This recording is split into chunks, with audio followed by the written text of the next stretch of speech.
Fala pessoal, professor Douglas, para a gente falar rapidinho aqui, um grande resumo aí de sedação e analgesia, é tópico que normalmente é tranquilo nas provas de residência. Então vamos relembrar aqui.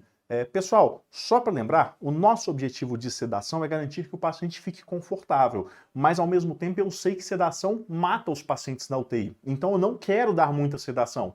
Então é a menor dose possível para que ele fique confortável. O nosso objetivo então é uma escala de RASS de 0 a -2. Só para lembrar, o 0 é aquele paciente de olho aberto e que está calmo. O -2 é aquele paciente que está sonolento, mas se você chama ele sem encostar nele, ele abre o olho e olha para você e fixa o olhar em você por até 10 segundos, tá certo? Então, esse é o nosso objetivo de sedação.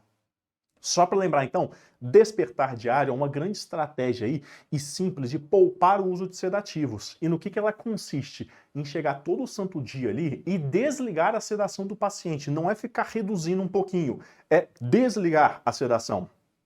Os analgésicos, por exemplo, os opioides, que são muito utilizados, a gente pode manter conforme seja necessário para o paciente ficar confortável. Então, se ele tem motivos para ter dor, por exemplo, ele está entubado, ele tem lesões, você pode manter a analgesia, mas os sedativos você desliga. E se o meu paciente acordou agitado? Aí, no fim das contas, você religa numa dose um pouquinho mais baixa. E se ele acordou bem, será que não dá para você pensar em extubar e fazer um teste de respiração espontânea? Quais são as exceções aí do despertar diário? Pessoal, são os casos esdrúxulos, que eu fico até com vergonha de falar com vocês. Por quê? Olha, paciente com hipertensão intracraniana, você está dando sedação para tratar a hipertensão intracraniana, então você não vai desligar o sedativo. No estado de mal refratário, você está dando sedação para tratar o estado de mal. Você não vai desligar o sedativo. E o bloqueador neuromuscular? Pessoal, você não vai torturar o paciente. Se ele está com bloqueio neuromuscular, primeiro você desliga o bloqueio neuromuscular se for possível, para depois pensar em desligar a sedação do paciente. Tá certo, pessoal? E lembrar que se o paciente acordou agitado, uma boa prática é tentar avaliar se isso pode ser delírio, porque delírio tem um tratamento específico, então com medidas ambientais e, eventualmente, antipsicóticos, se for o caso. A gente tem 3 opções clássicas de sedativos, que são o Propofol, a dexmedetomidina e o midazolam. Pessoal, desses 3, não tem claramente uma primeira opção. Então, no fim das contas, a gente acaba individualizando. O Precedex, ele aparentemente diminui um pouquinho o delírio e diminui um pouco o tempo de ventilação mecânica, mas não diminui mortalidade. Então, é por isso que ele acaba que não é uma primeira opção de fato, tá certo? Se for para dizer uma última opção, é o midazolam. Então, se for possível, priorize Propofol ou a dexmedetomidina.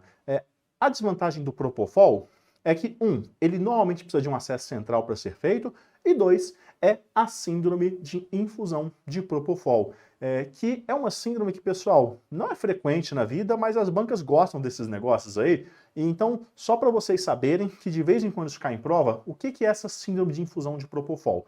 Pessoal, ela acontece de forma dose dependente e tempo dependente. Então, quando você está usando uma dose maior que 4 mg por quilo por hora por pelo menos 48 horas, essa síndrome pode acontecer. Qual que é a fisiopatologia dela? A gente não sabe, mas o marco dela é a hipertrigliceridemia, que só para lembrar, o Propofol, o branquinho, ele é leitoso. Por quê? Porque ele é uma solução lipídica, então causa hipertrigliceridemia. E o que acontece além disso? Uma rabdomiólise com uma acidose metabólica e uma disfunção de múltiplos órgãos. Então, pessoal, para falar da síndrome de infusão de Propofol, qual que vai ser o marco? Então, disfunção de múltiplos órgãos com doses altas de Propofol a pelo menos 48 horas. Tá certo, pessoal? Então, era isso que eu tinha para falar para vocês. Um grande abraço e até a próxima, então.